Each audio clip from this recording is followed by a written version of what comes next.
वस्तू आणि सेवा करांमधून 15 पैसे जमा होणार आहेत.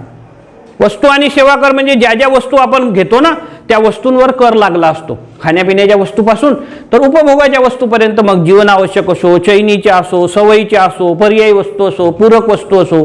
बरोबर ना? पर्यायी वस्तू कोणती? चहाला. आणि पूरक वस्तू गाडीला, पेनाला, पूरक वस्तू. बरोबर ना? मग ह्या कोणते? सवयीच्या वस्तू, सिगारेट, गुटखा, दारू है ना, ह्या सर्व सवयीच्या वस्तू. बरोबर आहे. त्याच्यानंतर जीवनावश्यक वस्तू, अन्न, वस्त्र, निवारा. ठीक आहे. ह्या सर्व वस्तू आणि सेवांवरून सरकार म्हणतो याच्यावर आम्ही कर लावलाय, तो कर आम्हाला किती पैसे भेटेल? 15 पैसे. प्राप्ती कर म्हणजे इन्कम टॅक्स. आमच्या खिशातून जो पैसा जाणार आहे तो तुमच्याही जाणार आहे, जे असतील ते इन्कम टॅक्स भरणारे आहेत त्यांचे. सरकारला ही 2 रक्कमा, ह्या 3 रक्कमा मोठ्या आहेत. तुम्ही पहा जमा होण्यापैकी आहे. बरोबर. वस्तू आणि सेवा करातून 15 पैसे, प्राप्ती करातून म्हणजे इन्कम टॅक्स मधून 14 पैसे, कंपनी करातून जो आहे सेल डीड वाला जो प्रकार, जो कंपनी त्याच्यातून जे कर निर्माण करते सरकार, तर सेल टॅक्स तो जीएसटी मध्ये झाला आता, तर 13 पैसे त्यातून निर्माण होणार आहेत. केंद्रीय जो उत्पन्न आहे केंद्र सरकारचा तो 8 पैसे, आयात शुल्क 3 पैसे. आणि या सर्वांमध्ये सरकार जवळ पैसा कुठून येणार आहे? तर सरकार म्हणते या पैशाची उभारणी आम्ही कर्ज आणि अन्य उभारणीतून करणार आहोत.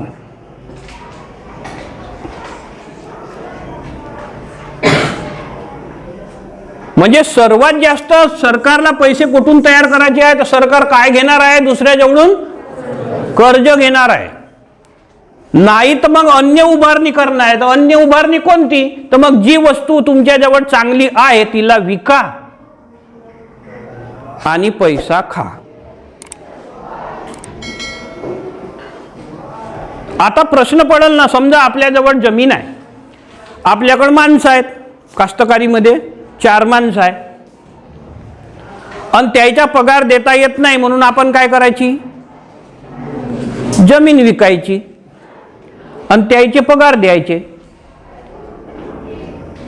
मग आता जमीन विकून झाल्यावर आणि पैसा संपल्यावर का करायचा?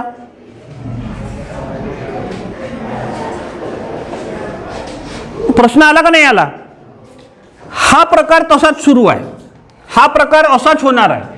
एअर इंडिया असतो, राष्ट्रीयकृत बँका असतील, हे जे विक्रीचा जो प्रकार, रेल्वे खाजगीकरणात येणे, हे जे विक्रीचे प्रकार सुरू आहे ना, हे विक्रीचे प्रकार म्हणजे एखाद्या माणसाजवळ जमीन आहे आणि त्या माणसानं आपली जमीन विकावी आणि त्या विकणाऱ्या जमिनीतून आपल्या माणसाचे पगार पूर्ण करावे आणि उद्या मग ठणठण टाळ्या वाजवत बसावं. अशी एक एक दिशा या पद्धतीनं सरकारी सुरू आहे. अंदाजपत्रक तसा दाखवते. कारण ही जी सर्व उभारणी कुठून आहे? कर्जातून. सरकारने कर्ज घ्यावी. समाजासाठी कर्ज घेणं काही वाईट नाही, घेतलीच पाहिजे. त्याची दिशा ठरली आहे. 40% वरती कर्ज घेता येत नाही. तुमच्या देशामध्ये जेवढा जीडीपी येतो त्या जीडीपीच्या 40% पर्यंत तुम्हाला लोकांकडून कर्ज घेता येते. दुसऱ्या राष्ट्राकडून, जागतिक बँकेकडून, येथून तेथून वित्तीय संस्थाकडून तुम्हाला कर्ज घेता येते. कुठपर्यंत? 40% पर्यंत. पण सध्याच्या परिस्थितीमध्ये ही जी रचना आहे ही 60% वर जाणार आहे. आता बाहेर गेली आहे. घ्यायला काही हरकत नाही. जर ते राष्ट्रासाठी घेणार असेल आणि तुमची फेडण्याची ताकद असेल तर तुम्ही घ्या. बरेच जण म्हणतात का सध्या अर्थव्यवस्था कोलमडीला आलेली आहे, लोकांची डिमांड नाही आहे, लोकांजवळ पैसा नाही आहे, तर तुम्ही हा कर्ज घ्या आणि लोकांच्या गरजा पूर्ण करा. अशा पद्धतीचा एक विजन आहे, तो चालेल.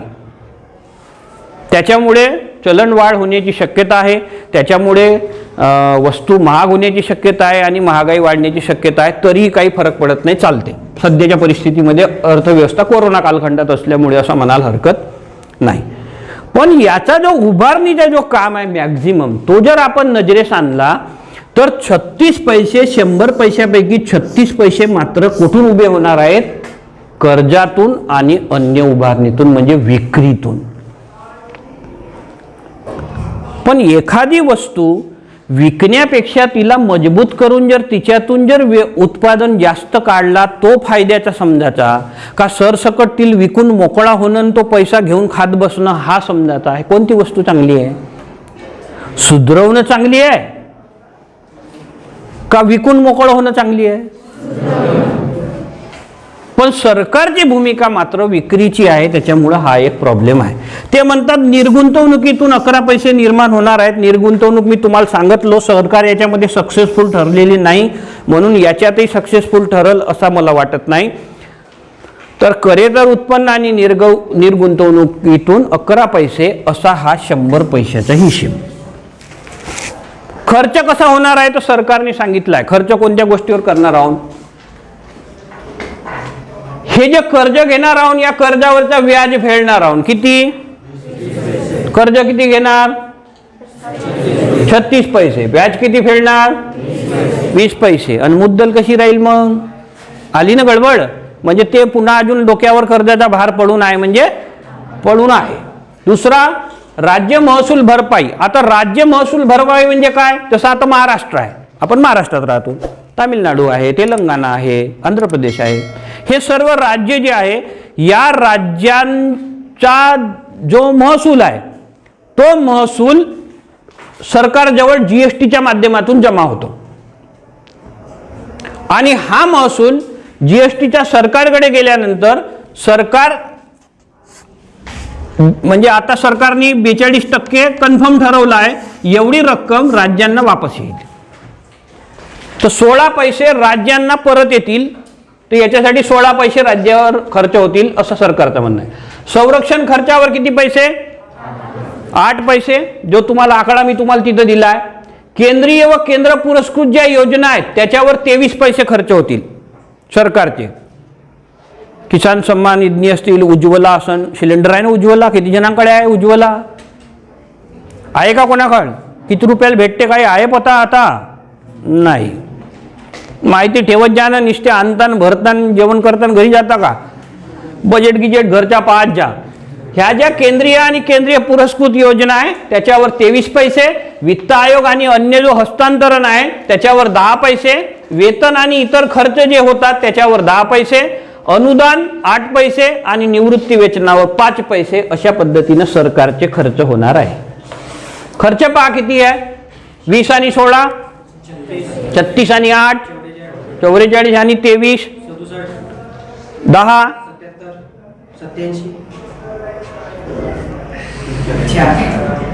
95 आणि 100. अशा पद्धतीने ताळमेळ सरकारने हा दाखवलेला आहे. आता या परिस्थितीमध्ये सरकारने जो हा बजेट दाखवला हा खूप खोलवर आहे. आपली दिवसभर चर्चा याच्यावर होती, पण ते काय आपण दिवसभर चर्चा करू शकत नाही. मला तुम्हाला हा अंदाजपत्रक कसा असतो हे एक समजावून सांगायची गोष्ट होती.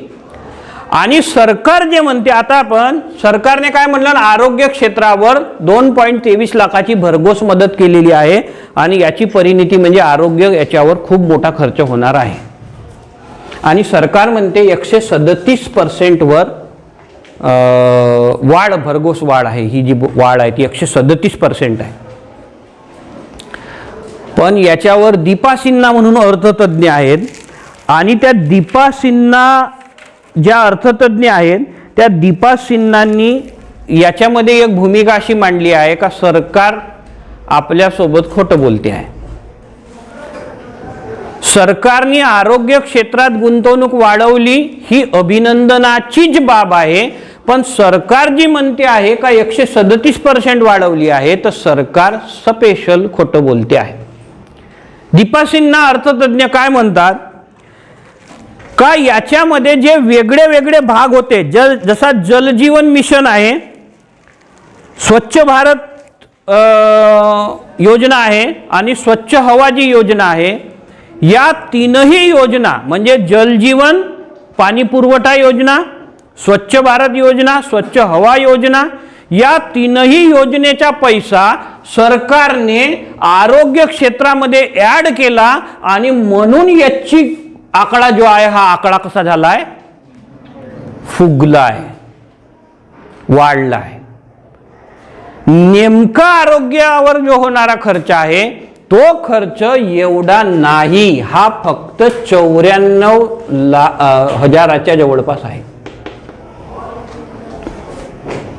एवढा नाही। याच्यातले 35,000 करोड हे लसवर देण्यात येणार आहेत। लस, कोरोना लस आली आहे ना, या कोरोना लसीसाठी सरकारने याच्यातले 35,000 निर्धारित केले आहे। चांगली गोष्ट आहे, ही गोष्ट चांगली आहे का सरकार 35,000 करोड याच्यावर खर्च करणार आहे, लस भेटणार आहे त्या लसीसाठी, ठीक आहे। त्याच्यावर त्यांचं असं म्हणणं आहे, एक भूमिका अशी आहे एक का दररोज 3 लाख लोकांना लस टोचली जायला पाहिजे। किती? 3 लाख। आणि सध्याचा आकडा कसा आहे का सध्याचा आकडा फक्त 2 लाखच लोकांना टोचली जाऊन राहिली, म्हणजे 1 लाखापर्यंत अजूनपर्यंत आपण पोहोचू शकत नाही आहोत। त्याच्यात वेगळ्या अडचणी असतील, डॉक्टर कमी असतील, सोयीसुविधा बरोबर पोहोचल्या नसतील किंवा पुरवाव्या लागतील, ह्या गोष्टी आहेत। त्याच्यामुळे हे 3 लाख काही टार्गेटवर होत नाही। आणि जर हे 2 लाख जर दररोजचा जर आपण हिशेब धरला तर एका वर्षामध्ये 35,000 करोडच्या लसी देण्याचा टार्गेट पूर्ण होऊ शकत नाही। त्यांचं असं म्हणणं आहे का 10 ते 12,000 करोड पर्यंतच आपण हा पैसा खर्च करू शकतो, म्हणजे जवळपास 25,000 करोड या माध्यमातले वापरले जातील याची शक्यता नाही। म्हणजे याचा अर्थ एक भूमिका अशी आहे का या भूमिकेच्या आधारावर सरकार जो गाजावाजा करते आहे का 137% आरोग्य क्षेत्रामध्ये आम्ही भरघोस वाढ केलेली आहे, तर ती तशी दिसून येत नाही। त्याचा एक कारण म्हणजे सरकारने जे बाकीचे जे 2-3 क्षेत्र होते, जसा पाणी पुरवठ्याचा क्षेत्र आहे, स्वच्छ जल जीवन योजना, त्याच्यानंतर स्वच्छ भारत योजना आहे, स्वच्छ हवेच्या संदर्भातली योजना आहे, या योजनेचा पैसा सरकारने याच्यात मिळवला म्हणून ही भाग फुगवटीची दिसते आहे। हाही एक विचार याच्यामध्ये आपल्याला समजून घ्यायचा आहे, राहील लक्षात। म्हणजे 100 दिवसात म्हणजे या वर्षात 10 कोटी लोकांना हा लस टोचली जाऊ शकते आणि त्याच्यासाठी 10-12 हजार करोडचा खर्च येऊ शकते, म्हणजे 35,000 करोडच्या लसी या वर्षी टोचल्या जातील याची शक्यता नाही। म्हणजे हा आकडा पण फुगलेला दिसून येते, राहील लक्षात। आता हा भाग झाला। त्याच्यानंतर शाळांसाठी काय आहे, शाळा पाहू आपण। शाळा संबंधित महत्त्वाची माणसं आहोत आपण। शाळेच्या संदर्भात शासनाचं असं म्हणणं आहे का 15,000 शाळांचे गुणवत्तापूर्ण सक्षमीकरण होणार आहे। शाळांमध्ये सुधारणा करायची आहे शासनाला आणि त्याच्या आधारावर 15,000 शाळा गुणवत्तापूर्ण करायच्या आहे असं शासनाचं म्हणणं आहे। परंतु मागच्या वर्षीपेक्षा या वर्षी शासनानं त्याच्यातली तरतूद कमी केली आहे। एकीकडे शासन म्हणते आहे का 15,000 शाळांच्या गुणवत्तापूर्वक या सक्षमीकरण करायचं आहे आणि मागच्या वर्षी शासनाची या संदर्भातली तरतूद 59,845 कोटी एवढी तरतूद होती। किती? 59,845 कोटी एवढी तरतूद शाळांसाठी करण्यात आली होती आणि या वर्षी केली आहे 54,873 कोटी। म्हणजे मागच्या वर्षीपेक्षा या वर्षी केलेली तरतूद ही कशी आहे?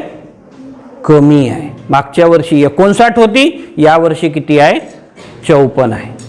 म्हणजे शाळा सुविधांवर होणाऱ्या खर्चामध्ये सरकारने काय केली आहे? कपात केली आहे। केंद्रीय विद्यालयाची जी तरतूद होती त्याच्यात वाढवली आहे।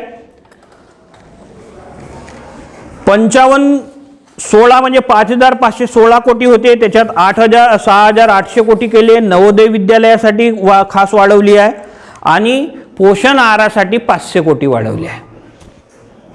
मध्यान्ह भोजन योजना जी आहे पोषण आहारासाठी, त्याच्यासाठी सरकारने मागच्या वर्षी 11,000 कोटी होती, यावेळेस 11,500 कोटी केली आहे. तर शिक्षणाच्या दृष्टिकोनातूनही काही त्याला खूप काही वेटेज भेटलं आहे असं काही दिसून येत नाही. राहील लक्षात.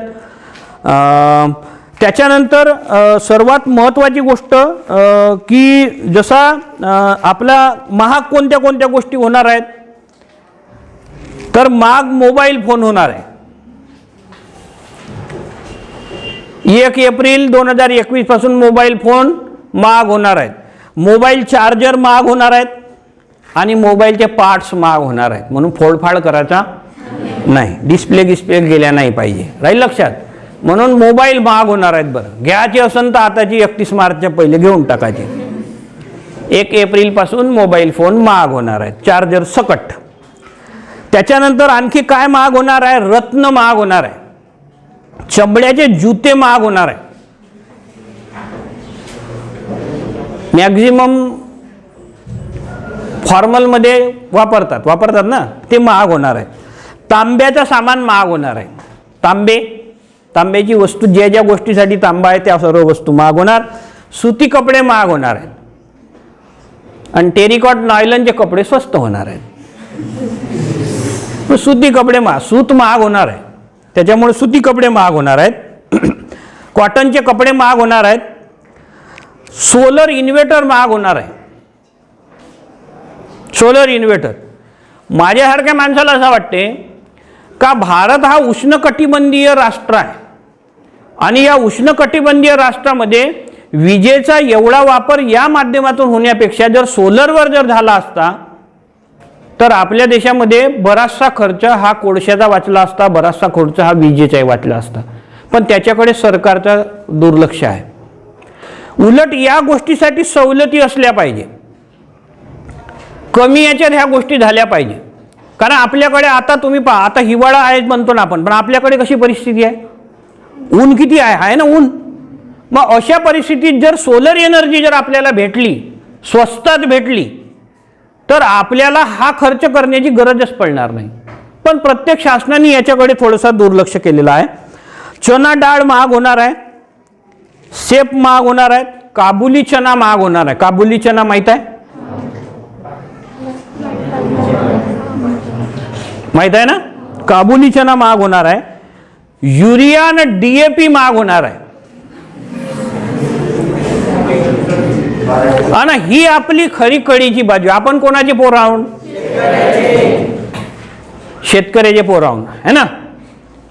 आणि ही आपल्यासाठी युरिया वरची सबसिडी कमी होत चालली, खतावरची सबसिडी कमी होत चालली आणि खताचा भाव वाढत चालला आहे आणि त्या मानाने आपल्या उत्पादनाला माल भेटत नाही. म्हणून खर्च शेतकऱ्याच्या जमेच्या आणि खर्चाचा ताळमेळ बसत नाही आणि म्हणूनही आपल्या विदर्भात सर्वात जास्त आत्महत्या आहे.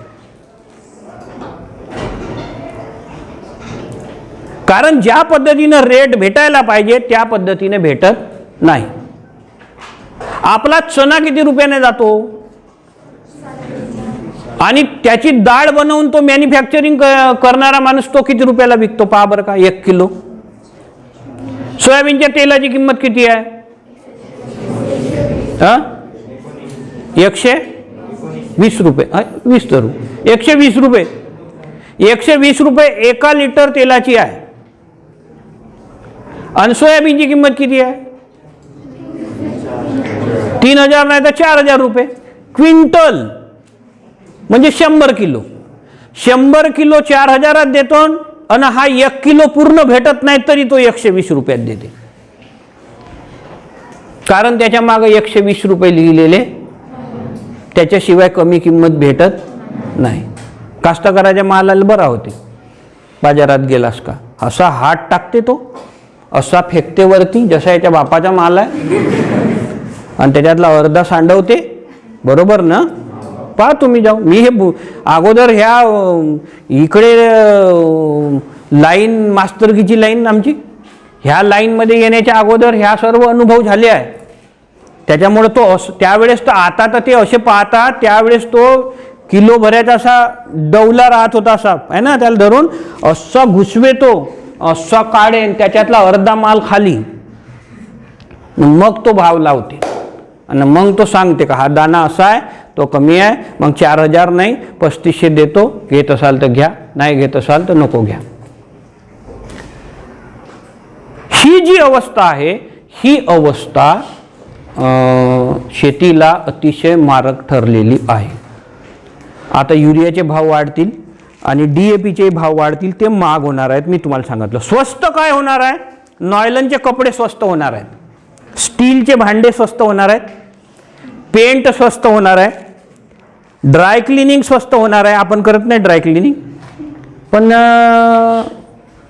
स्त्रिया करतात, जे त्यांच्या कॉटनच्या साड्या वगैरे जे काही असतील थोडेसे शालू फॅलू जे आहेत ते त्या ड्राय क्लिनिंग करतात, तो मात्र स्वस्त होणार आहे. सोलर कंदील स्वस्त होणार आहेत, सोलर कंदील स्वस्त होणार आहेत. आणि जो खरा बजेट आहे सोलर इन्व्हर्टरचा तो मात्र महाग होणार आहे. सोना चांदी स्वस्त होणार आहे.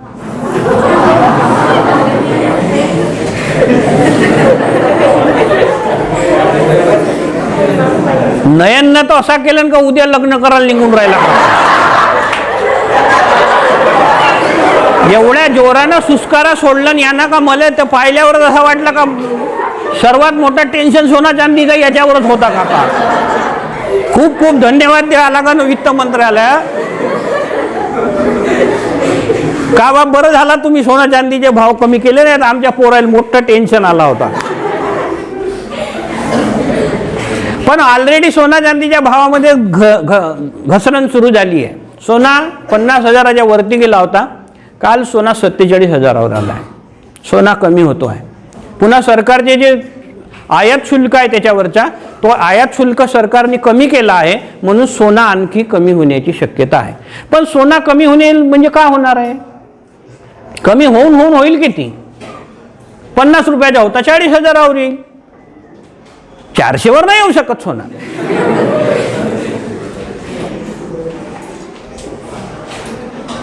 अरे देश स्वतंत्र झाला ना त्यावेळेस 80 रुपये तोडा सोना होता असं म्हणतात, आणि 200 रुपये क्विंटल तांदूळ गहू होता.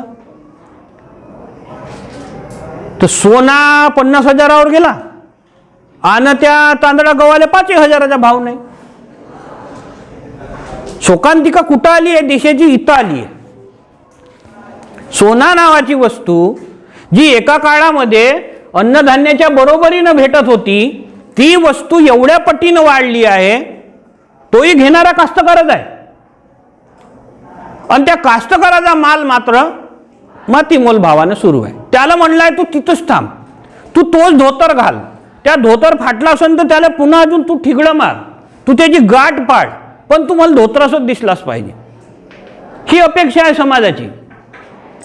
समाजाला ही अपेक्षा नाही पाहिजे का बा शेतकऱ्याच्या मुलांनी किंवा शेतकऱ्यानं टायकोट घालावा आणि आपल्या शेतीत जावा, हे नाही पाहिजे त्यांना. तो टायकोटवाला जर तुम्हाला दिसला तो म्हणून हा शेतकरी होईच नाही म्हणून.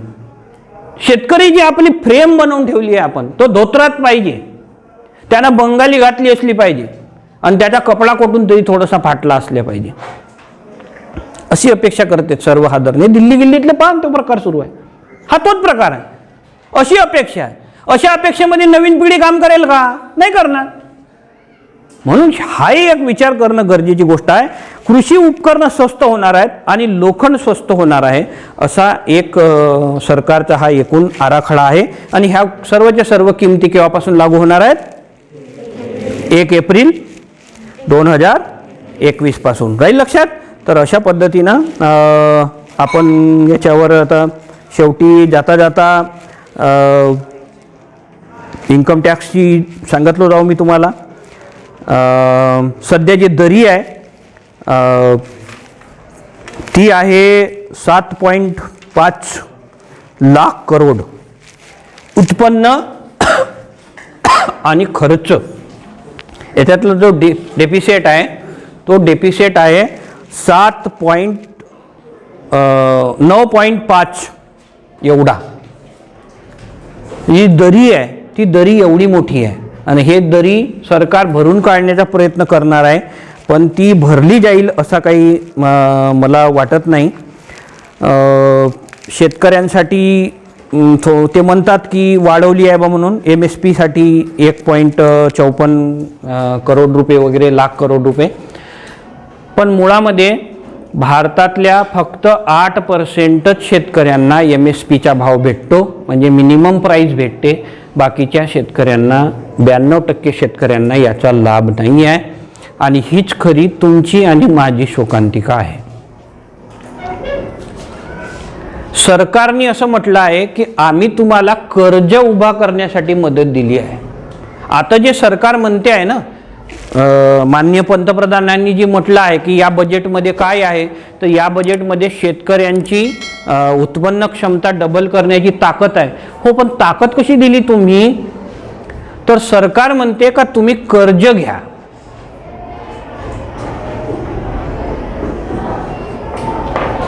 आणि त्या कर्जातून तुम्ही तुमच्या उत्पन्न वाढवा, यासाठीची मदत सरकार करते. कशासाठी? कर्ज घेण्यासाठी ना. आपण का म्हणतो ना, आम्हाला कर्ज नाही घ्यायचं आहे, आम्हाला तुम्ही भाव जरी बरोबर दिला तरी पण आम्हाला कर्ज घेण्याची गरज पडणार नाही. आणि सरकार आपल्याला कर्ज घ्या म्हणते आणि त्याच्यातून उभे करा म्हणते, म्हणजे आत्मनिर्भर व्हा म्हणते सरकार.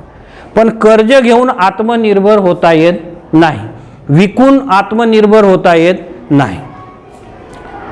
सध्या सरकारची अवस्था म्हणजे मी मगाशी जसं म्हटलं की आपल्याजवळ असणारी वस्तू विकणे आणि त्याच्यातून आपला खर्च चालवणे या दृष्टिकोनातून पाहण्यात येऊन राहिला.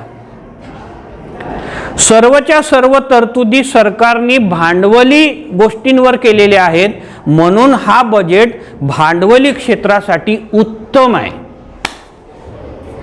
लक्षात ठेवायला.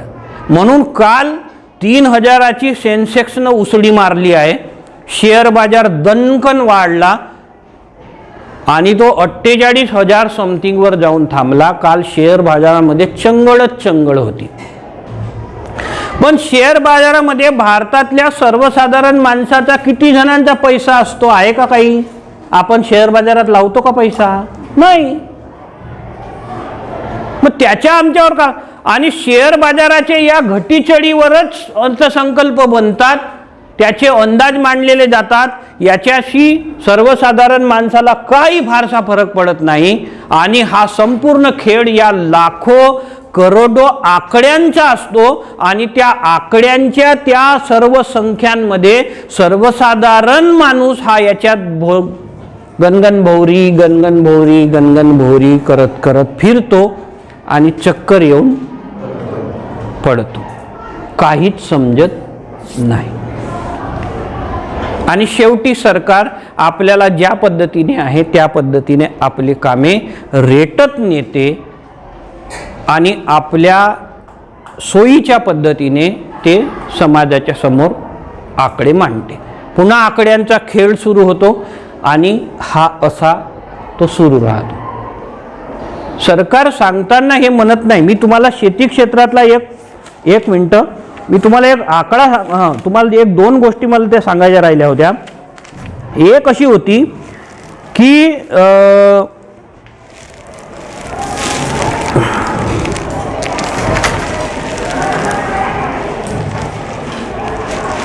एक अशी होती की ही जी याची जी रक्कम आहे म्हणजे LPG वगैरे, या LPGची हे कमी करण्यात आलेली आहे, म्हणजे अनुदान कमी करण्यात आलेलं आहे. LPG म्हणजे गॅस सिलेंडर आहे ना, गॅस केरोसिन याच्यावरचा अनुदान सरकारने कमी केलेला आहे या बजेटमध्ये. जर सरकारने गॅसवरचा अनुदान कमी केलेलं आहे तर सिलेंडरमध्ये पुढच्या भविष्यात वाढ होण्याची शक्यता आहे. पेट्रोल आणि डिझेलवर सेस वाढवलाय, मी तुम्हाला सांगितलं. पेट्रोलवर 2.5 रुपये आणि डिझेलवर 4 रुपये हा कर वाढवला आहे. कशासाठी? तर कृषीसाठी वाढवला आहे हा, पण तरी याच्यामध्ये वाढवलेला आहे. ते म्हणतात का आम्ही एका ठिकाणचा कर कमी केला आणि दुसऱ्या ठिकाणी लावला आहे म्हणून हे पेट्रोल जैसे ते राहील, पण मला वाटत नाही का हे अशाच पद्धतीने राहील. नाही तर जो पेट्रोल श्रीलंकेमध्ये 35 रुपयाला भेटते तो पेट्रोल भारतामध्ये 94 रुपयाला भेटते. आता श्रीलंका आपल्यापेक्षा श्रीमंत देश आहे का? नाही.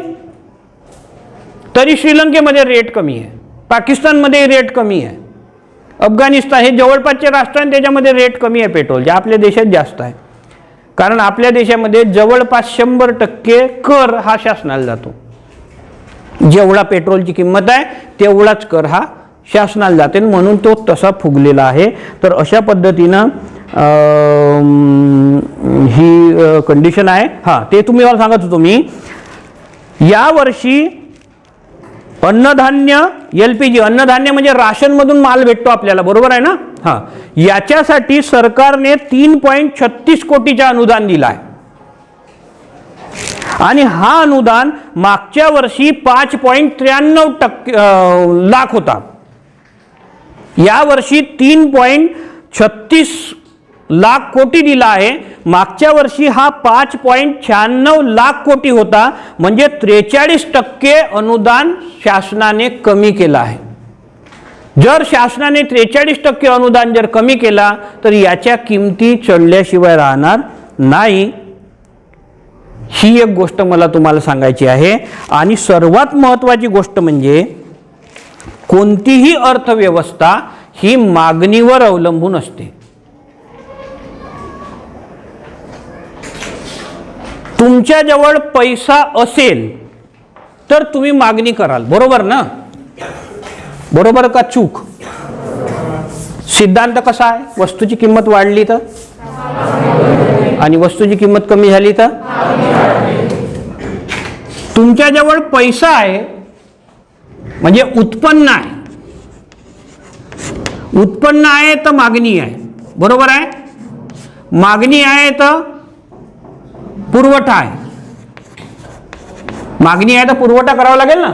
पुरवठा आहे तर उत्पादन करावं लागेल, पुरवठा जर करायचा आहे तर उत्पादन करावं लागेल, बरोबर? उत्पादन जर करायचं आहे तर उत्पादन असंच होईल का? यंत्रसामुग्री उद्योग लागतील, बरोबर ना? मग याच्यातून रोजगार लागेल, लोकांना नवीन रोजगार प्राप्त होईल, बरोबर आहे? मग लोकांना जर हा रोजगार जर प्राप्त झाला तर लोकांच्यावर काय येईल? उत्पन्न. उत्पन्न आल्यावर लोक काय करतील? मागणी आली तर, पुरवठा आला तर, उत्पादन आला तर काय होईल? रोजगार. त्याच्यानंतर हा जो सर्कल आहे, हा सर्कल या उत्पन्नापासून सुरू होतो आणि याची प्रक्रिया मागणीवर जाते. जर तुमच्याजवळ उत्पन्न जर आला नाही तर तुम्ही मागणी करणार नाही आणि जर तुम्ही मागणी केली नाही तर तुमच्या उद्योग क्षेत्राला आणि अर्थव्यवस्थेला चालना मिळणार नाही. कोरोनाच्या काळामध्ये अनेक लोकांचे रोजगार गेले, अनेक लोकांच्या नोकऱ्या गेल्या, अनेक लोकांजवळचा होता नव्हता तो पैसा गेला, म्हणून लोकांजवळ पैसा नाही आहे आणि म्हणून मागणीत रूपांतर होऊ शकत नाही.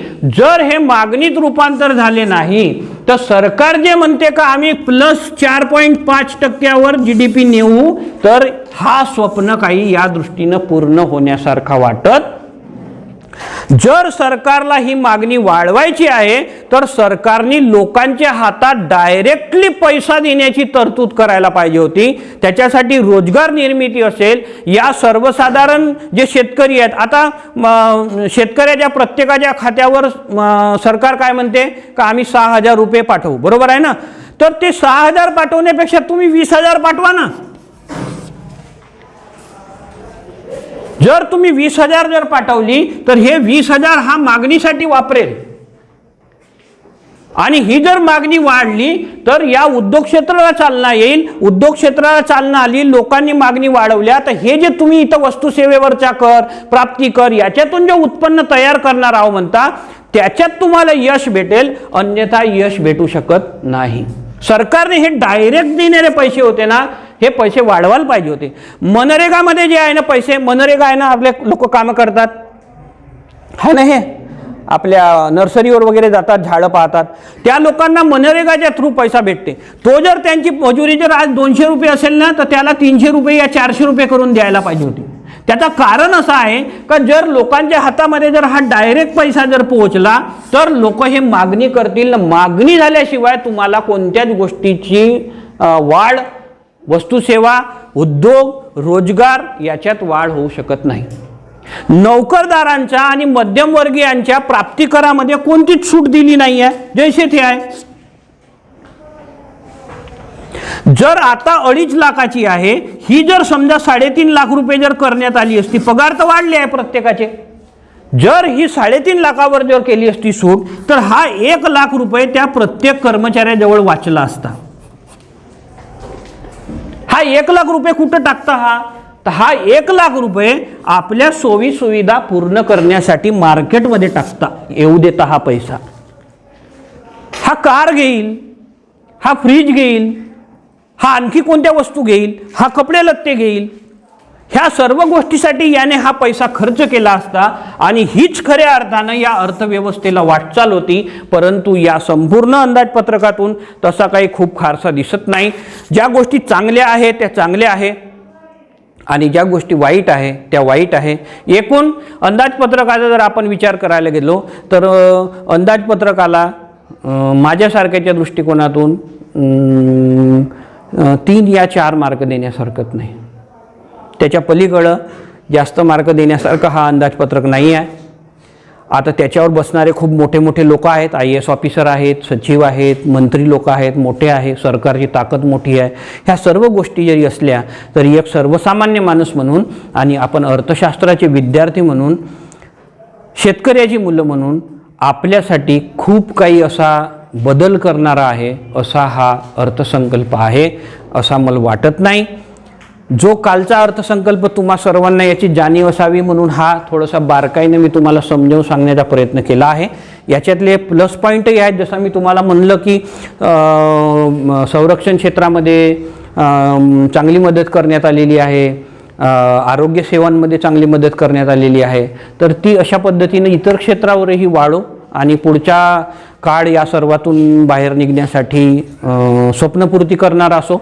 जसं मी तुम्हाला म्हणलं का +4.5 वर अर्थव्यवस्था न्यू असा संकल्प धरून आहेत आणि ती जरी आताच -9.5 आहे तुमची, हा 9.5 बुजवत जाऊन तुम्हाला 4+ वर जाणं म्हणजे जवळपास तुम्ही 13% GDP वाढवण्यासारखं आहे आणि ती गोष्ट शक्य नाही असं माझ्यासारख्याला प्रामाणिकपणे वाटते. तुम्ही थोडंसं समजून घेतले असाल तरी हा बराचसा भाग तुमच्या डोक्यावरून गेला असेल, मला याची 100% माहिती आहे. कारण अर्थसंकल्प हा मुळात आकड्यांचाच खेळ आहे आणि त्या खेळामध्ये गणगण भोवरी करतो आपण, गोल गोल फिरतो आणि शेवटी आपल्याला चक्कर येते आणि आपण शांत पडतो. तशासारखा हा भाग आहे. पण हा जेवढा झाला तेवढ्या थोड्या प्रमाणात समजून घ्या. इथं थांबतो आणि जो प्रकरण आपण जेव्हा घेऊ सार्वजनिक वित्त व्यवहार, त्या वित्त व्यवहाराच्या प्रकरणामध्येही याच्यावर आणखी आपण थोड्या पद्धतीने जे संदर्भ येतील त्याच्यावर अजून चर्चा या निमित्तानं होईल. तेव्हा इथं थांबतो. धन्यवाद. तुम्ही सर्वांनी छान पद्धतीने ऐकून घेतला आणि समजून घेतला.